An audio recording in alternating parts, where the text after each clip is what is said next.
다 함께 사도신경하심으로 2025년 3월 7일 금요일 온라인 아침 기도에 하나님께 올려드리겠습니다. 전능하사 천지를 만드신 하나님 아버지를 내가 믿사오며 그 외아들 우리 주 예수 그리스도를 믿사오니 이는 성령으로 잉태하사 동정녀 마리아에게 나시고 본디오 빌라도에게 고난을 받으사 십자가에 못 박혀 죽으시고 장사한 지 사흘 만에 죽은 자 가운데서 다시 살아나시며 하늘에 오르사 전능하신 하나님 우편에 앉아 계시다가 저리로서 산자와 죽은 자를 심판하러 오시리라. 성령을 믿사오며 거룩한 공예와 성도가 서로 교통하는 것과 죄를 사하여 주시는 것과 몸이 다시 사는 것과 영원히 사는 것을 믿사옵나이다. 아멘. 찬송가 364장 찬송하시겠습니다.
하나님 아버지 감사합니다. 오늘도 또 새로운 금요일 하루를 허락하시고 오늘 하루도 주님께서 말씀을 통해서 하늘의 영육으로 저희 식량 가운데 충만하게 채워주셔서 하나님 어떤 환경 속에서도 흔들리지 않는 믿음 가지고 살아가므로 주님이 예비하신 승리의 축복을 누리며 하나님께 영광 돌리게 하시려고 저들을 불러주심을 감사드립니다. 하나님 이 시간에 주님이 주시는 말씀을 통해서 주님께서 오늘 하루 어떤 길로 저들을 이끄시는지 바르게 깨닫게 하시고 또 순종케 하여 주셔서 오직 앞서가시는 주님만 따라가며 주님께서 예비해 놓으신 승리의 축복을 누리며 하나님께 영광 돌리는 하루가 되게 하여 주옵소서. 감사드리오며 우리 주 예수 그리스도 이름으로 기도드리옵나이다. 아멘. 자, 이 시간에 하나님이 주시는 말씀은 누가복음 4장 31절부터 44절까지 말씀 보겠습니다. 자, 화면을 보시면서 누가복음 4장 31절부터 우리 함께 합독하시겠습니다. 갈릴리의 가버나움 동네에 내려오사 안식일에 가르치심에 그들이 그 가르치심에 놀라니 이는 그 말씀이 권위가 있음이로라. 회당에 더러운 귀신 들린 사람이 있어 크게 소리질러 이르되 아 나사렛 예수여 우리가 당신과 무슨 상관이 있나이까? 우리를 멸하려고 왔나이까? 나는 당신이 누구인 줄 아노니 하나님의 거룩한 자니이다. 예수께서 꾸짖어 이르시되 잠잠하고 그 사람에게서 나오라 하시니 귀신이 그 사람을 무리 중에 넘어뜨리고 나오되 그 사람은 상하지 아니한지라. 다 놀라 서로 말하여 이르되 이 어떠한 말씀인고 권위와 능력으로 더러운 귀신을 명하며 나가는도다 하더라. 이에 예수의 소문이 그 근처 사방에 퍼지니라. 예수께서 일어나 회당에서 나가사 시몬의 집에 들어가시니 시몬의 장모가 중한 열병을 앓고 있는지라. 사람들이 그를 위하여 예수께 구하니 예수께서 가까이 서서 열병을 꾸짖으신데 병이 떠나고 여자가 곧 일어나 그들에게 수종드니라. 해질 무렵에 사람들이 온갖 병자들을 데리고 나오매 예수께서 일일이 그 위에 손을 얹으사 고치시니 여러 사람에게서 귀신들이 나가며 소리질러 이르되 당신은 하나님의 아들이니이다. 예수께서 꾸짖으사 그들이 말함을 허락하지 아니하시니 이는 자기를 그리스도인 줄 알미러라. 날이 밝음에 예수께서 나오사 한적한 곳에 가시니 무리가 탔다가 만나서 자기들에게서 떠나시지 못하게 만류하려 하매 예수께서 이르시되 내가 다른 동네들에서도 하나님의 나라 복음을 전하여야 하리니 나는 이 일을 위해 보내심을 받았노라 하시고 갈릴리 여러 회당에서 전도하시더라. 아멘. 여러분 창세기 1장에 보면 하나님이 천지를 창조하시는 모습이 나오는데 이때 땅의 모습은 어땠습니까? 공허하고 혼돈했다라고 하고 있습니다. 그리고 흑암의 깊음 위에 있었다라고 하고 있습니다. 그리고 하나님의 영이 수면에 운행하시면서 첫째 날부터 어떻게 하십니까? 이제 하나님의 영이 말씀으로 모든 세상을 정돈해 가시는 것을 보게 됩니다. 비어있는 곳 그리고 흑암이 가득한 곳에 하나하나 새로운 것을 만드시고 채워넣으시는 작업을 하신다는 것이죠. 오늘 본문에 보니까 예수님이 이 땅에 오셨을 때도 동일한 일을 하셨다라는 것을 알게 되는데요. 오늘 본문에 보시기 바랍니다. 안식일 날이 되었습니다. 안식일 날 되었는데 마침 가버나움 지역에 가게 됩니다. 이 안식일이니까 가버나움 지역에 가서도 가장 먼저 어디로 가실까요? 바로 회당으로 가셨다는 것이죠. 회당에 가셨는데 회당에 누가 있었습니까? 바로 귀신 들린 자가 있었다라고 하고 있습니다. 이 귀신 들린 사람이 예수님을 보자마자 크게 소리 지릅니다. 34절 보니까 나사렛 예수야 우리가 당신과 무슨 상관이 있나이까? 우리를 멸하려 왔나이까? 나는 당신이 누구인 줄 아노니 하나님의 거룩한 자니이다 라고 하고 있습니다. 여러분 회당이 그 당시에 어떤 곳이었습니까? 유대인들이 모여서 안식일 날마다 말씀을 읽고 예배드리던 장소였습니다. 오늘날 같으면 교회 같은 곳이었다라는 것이죠. 자, 그렇다면 당시 회당은요 거룩한 곳이었습니다. 왜냐하면 말씀이 선포되는 곳이었기 때문에 경건한 곳이어야 했다는 겁니다. 그런데 이 귀신 들린 자가 와서 소란스럽게 했던 겁니다. 그런데 예수님이 33절에 보니까 그 사람을 향해서 말씀 한마디만 했을 뿐입니다. 그 사람에게서 나오라 라고 이 말씀 한마디만 했을 뿐인데 그 사람 안에 있던 귀신이 그 사람에게서 나옵니다. 당시 회당은 귀신 들린 자에 의해서 어떻게 보면 영적으로 보면 굉장히 오염되어 있었던 겁니다. 자, 그런데 예수님이 말씀으로 깨끗하게 해주신 겁니다. 여러분이 본문에서 이 귀신 들린 사람이 회당에 들어왔다라는 것을 보면 이 귀신 들린 자도 어떤 자였음을 알게 됩니까? 회당은 유대인들만 모였던 장소이기 때문에 유대인 중에 한 명이구나라는 것을 알게 됩니다. 자, 그리고 이 유대인이었다는 것은요 하나님의 말씀을 알고는 있었던 자였다라는 것을 알게 됩니다. 자, 그런데 이 귀신 들린 자 안에 있던 귀신이 회당에 들어올 생각을 했던 이유가 뭘까요? 말씀의 능력에 사로잡힌 이 성령의 사람들이 회당 안에 없었기 때문인 것이죠. 그리고 말씀을 알기는 했지만 이 말씀을 신뢰하는 사람이 없었기 때문이라는 것이죠. 그래서 이 귀신 들린 자 개인에게 영적인 위기가 찾아온 겁니다. 이 귀신 들렸던 자도요 말씀을 알기는 했지만 단순히 지식적으로 안 것뿐이었다는 겁니다. 그러니까 이 귀신 들린 자 개인에게 영적인 위기가 찾아왔고 그리고 회당도 영적인 위기를 만난 겁니다. 여러분 이것을 통해 알게 되는 사실이 있습니다. 우리가 말씀을 아는 것도 물론 중요합니다. 그러나 지식적으로 아는 것에 머물러서는 안 되는구나 라는 것을 알게 됩니다.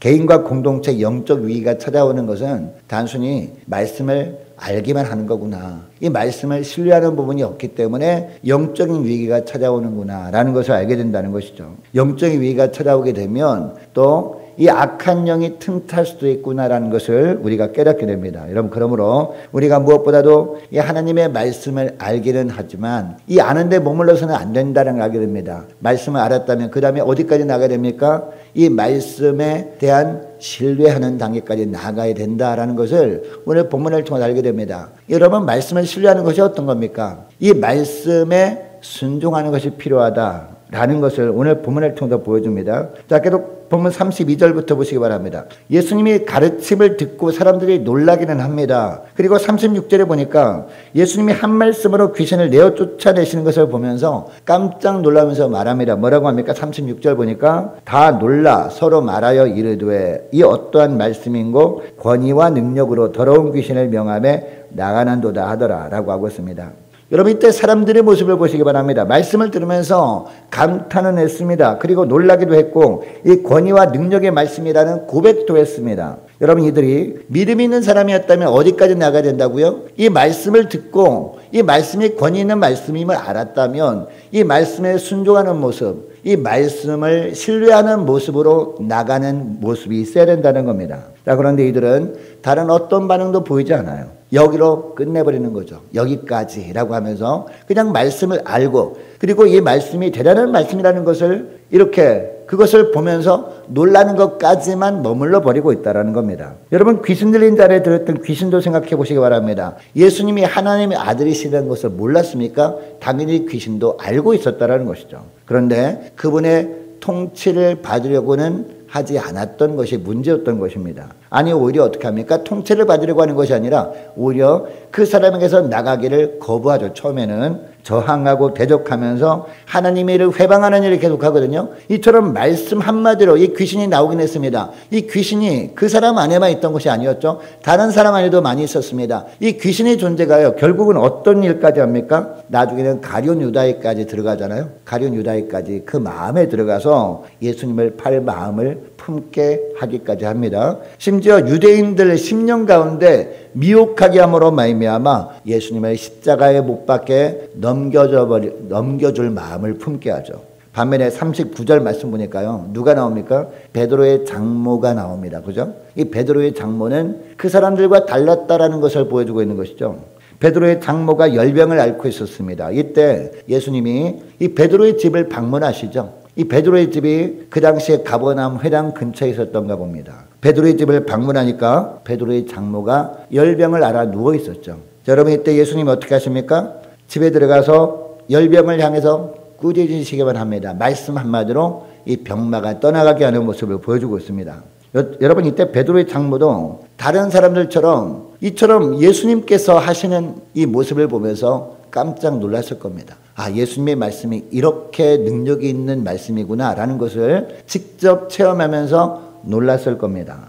주님의 말씀에 권위가 있구나라는 것도 느꼈을 겁니다. 그리고 주님의 능력으로 질병을 향해서 명하니까 병이 떠나갔다는 것을 직접 체험했던 여인 아니었겠습니까? 여러분, 여기까지는 그동안 다른 사람들보다 똑같았잖아요. 가버나움 회당에 있는 사람들과 동일했습니다. 그런데 그 다음이 달랐다는 것이죠. 39절 하반절 말씀 보시기 바랍니다. 39절 하반절 말씀 보니까 어떻게 했어요? 곧 일어나 순종하고 수종들었다라고 하고 있습니다. 그런데 언제부턴가 아무리 말씀을 들어도 여러분, 우리가 우리의 삶을 한번 돌아볼 수 있게 원합니다. 우리의 삶도 돌아보면 우리가 말씀을 듣긴 했습니다. 말씀을 듣긴 했는데 여러분, 그 말씀이 정말 은혜로운 말씀이라는 것을 알기는 했습니다. 말씀의 능력도 우리가 인정하기까지는 합니다. 그런데 언제부턴가 우리가 아무리 말씀을 들어도 그 말씀이 뜨겁게 느껴지지 않고 있지는 않았습니까? 단지 예수님에 대해서 감탄만 하는데 머물러 있기만 했기 때문에 우리가 말씀을 이전 들어도 말씀이 뜨겁게 느껴지지 않고 있는 것은 아닐까 한번 돌아볼 수 있기를 원합니다. 주님을 아는 나의 지식이 주님을 경외함과 순종함으로 이어지지는 못한 가운데 우리가 살고 있기 때문에 이 말씀이 뜨겁게 느껴지지 않고 있는 것은 아닌지 한번 우리 삶을 돌아볼 수 있기를 원합니다. 여러분, 이것을 기억하시고 아무쪼록 이제는 주님의 말씀을 듣고 그 말씀의 은혜를 받았다면 그 말씀에 순종하는 자까지 나가시는 저와 여러분 되시기를 축복합니다. 이 말씀에 순종하는 자리까지 나갈 때 날마다 이 말씀이 뜨겁게 느껴지기도 하고 말씀의 능력을 삶 가운데 체험하며 살아갈 수 있도록 주님께서 은혜 베풀어 주신 줄 믿으시기 바랍니다. 여러분이 우리가 이것을 알았다면 우리가 어떻게 될까요? 우리가 삶 가운데 이런 삶을 우리가 살아내야 되는데 이것은 어떻게 가능한가? 우리 힘으로 가능한 것이 아니라 바로 기도로 가능한 것임을 예수님은 보여주고 있거든요. 자, 계속해서 42절부터 보시기 바랍니다. 새날이 밝았습니다. 예수님은 전날 해질 무렵까지 많은 사역을 감당하셨습니다. 사람들이 데리고 온 온갖 병자들에게 일일이 손을 얹어 다 고쳐주십니다. 그리고 여러 사람에게서 말씀 한마디로 귀신을 내쫓아 주십니다. 밤이 늦도록 이렇게 열심히 일을 하셨으니까 얼마나 고단하셨을까요? 다음날 아침이 되었지만 여전히 피곤했을 겁니다. 자, 그럼 이제 42절 중반절 말씀 보시기 바랍니다. 예수님이 어디로 가십니까? 한적한 곳으로 가십니다. 여러분, 한적한 곳이라고 하는 것은요, 아무에게도 방해받지 않는 조용한 곳을 의미합니다. 여러분이 한적한 곳으로 왜 가실까요? 이곳에 하나님 아버지께 기도하기 위해서 가신 것이죠. 여러분, 당시에 수많은 사람들이 예수님께서 불치병도 고쳐주시고 귀신도 쫓아내주시는 것을 보면서 예수님을 향해서 환호했을 것 아니겠습니까? 많은 사람들이 예수님을 추앙하려고 했다는 겁니다. 예수님께서 우리와 함께 있기만 하면 우리가 아무런 걱정이 없겠구나라고 하면서 42절 보니까 사람들이 뭐라고 합니까? 무리가 찾다가 만나서 자기들에게서 떠나시지 못하게 만류하려 하며 이런 말씀을 합니다. 자기들이 잘 해드릴 테니까 자기들과 함께 계시면 좋겠습니다. 이렇게 했다라는 것이죠. 이처럼 당시 사람들에게 예수님은 인기가 최고였습니다. 자, 그러나 예수님은요, 결코 흔들리지 않으셨다라는 것이죠. 흔들리지 않고 어떻게 하십니까? 43절 말씀 보니까 내가 다른 동네에서도 하나님의 나라 복음을 전하여야 하리니 나는 이 일을 위해 보내심을 받아노라 라고 말씀하고 있습니다. 사람들이 만류하심에도 불구하고 사람들이 자기들과 함께 계시면 좋겠다고 만류함에도 불구하고 하나님의 뜻을 따라 떠나는 모습을 보여주고 있습니다. 여러분, 이렇게 할 수 있었던 이유가 뭘까요? 새벽 미명에 한적한 곳에 가서 기도하셨기 때문입니다. 기도만이 능력이다. 기도 이외에는 이런 유가 나올 수 없다라고 하는 그런 의미 아니겠습니까? 여러분, 예수님은요, 사람들에게 인기를 얻기 위해서 사역하지 않았습니다. 하나님의 보내신 일을 하기 위해서 하루하루를 보내신 모습이, 예수님의 모습이 오늘 본문에 나오고 있습니다. 이렇게 할 수 있었던 이유가 뭐라고요? 피곤한 가운데서도 새벽에 기도하는 시간을 소중히 여겼기 때문입니다. 하루하루 시작할 때 기도로 시작한 거예요. 항상 무슨 일을 할 때 하루 시작하기 새벽 미명부터, 그리고 하루 마친 다음에도 또 한적한 곳으로 가시거든요. 기도로 시작하고 기도로 마쳤기 때문에 흔들리지 않고 이렇게 살아갈 수 있었다는 것이죠. 여러분, 우리도 마찬가지입니다. 우리가 말씀을 듣고 끝내버리지 않고 우리가 말씀에 대한 지식이 생겼다면 그 말씀에 대한 동의하고 그 다음에 그 말씀에 신뢰하는 단계, 그래서 말씀에 늘 순종함으로 말미암아 날마다 말씀의 위대한 능력을 삶 가운데 체험하기 위해서 필요한 것이 뭐라는 것을 알게 됩니까? 기도라는 겁니다. 기도로 시작하고 기도로 마무리하고 하는 것이 무엇보다 중요하다는 겁니다. 기도할 때도 어떤 기도가 필요합니까? 바로 하나님의 뜻을 알기 위해서 기도하는 겁니다. 물론 우리에게 필요한 것을 주님께 요구할 수도 있죠. 주님께 기도할 수도 있습니다. 그러나 무엇보다 중요한 것은요, 하나님의 뜻을 알려달라고. 오늘날로 주님께서 저희들이 어떤 삶을 살길 원하십니까? 라고 하는 주님의 뜻을 묻는 기도가 무엇보다 필요하다는 겁니다. 그리고 그 일을 끝나고 난 다음에 하루를 마무리하고 난 다음에는요, 오늘 하루도 은혜 가운데 인도해 주심에 감사하는 기도를 하는 거죠. 자, 이런 기도를 통해서 말씀이 능력이 우리에게 임하는 줄 믿으시기 바랍니다. 자, 오늘 말씀을 기억하고 이 시간에 기도하기를 원하는 것은 이렇게 기도했으면 좋겠습니다. 하나님, 그렇습니다. 주님께서 천지를 창조하실 때 흑암이 가득하던 곳에 말씀 한마디로 온 세상을 새롭게 하셨던 것처럼 오늘날도 우리의 삶을, 그리고 우리가 처한 곳을 새롭게 하시기 위해서 말씀을 저들에게 베풀어 주시는 줄 믿습니다. 하나님, 우리가 말씀을 듣고 끝내버리지 않고 말씀을 듣고 이 말씀에 대한 동의를 했다면 신뢰하는 단계까지 나아가도록 하기 위해서 하나님, 오늘도 주님 앞으로 불러주심을 감사합니다. 날마다 우리가 기도를 게을리하지 않음으로 말미암아 날마다 기도로 시작하고 기도로 마무리하는 하루하루 되게 하심으로 날마다 삶 가운데 말씀의 놀라운 능력을 체험하며 하나님께 영광 돌리는 있는 복된 하루하루 되길 원합니다. 간절히 기도했으면 좋겠습니다. 또 오늘 말씀을 기억하고 함께 기도하기를 원하고요. 자, 계속해서 기도할 것은 오늘 금요일입니다. 오늘 저녁에 있을 금요 심야 기도회를 위해서 함께 이 시간에 기도하기를 원하고 오는 주일 예배를 위해서도 함께 이 시간에 기도하기를 원합니다. 각 구역 식구들과 그리고 각 가정의 자녀들을 위해서 저와 여러분을 위해서 이 시간에 함께 기도하기를 원합니다. 하나님 오늘도 영적으로 육적으로 강건케 하시고 바른 영적 분별력으로 살아갈 수 있도록 도와달라고 함께 이 시간에 기도하기를 원합니다. 올해 세워진 일꾼들을 위해서 교회 재정을 위해서 함께 이 시간에 기도하기를 원하고 유초등부 중고등부 청년부를 위해서 남녀 전도회와 각 구역을 위해서 많은 환우들을 위해서 취업을 앞둔 청년들을 위해서 선교사님들 가정들과 나라와 민족과 우리 교회의 앞날을 위해서 또 저와 여러분이 가지고 나온 기도 제목을 놓고 이 시간에 함께 기도하기를 원합니다. 기도하겠습니다.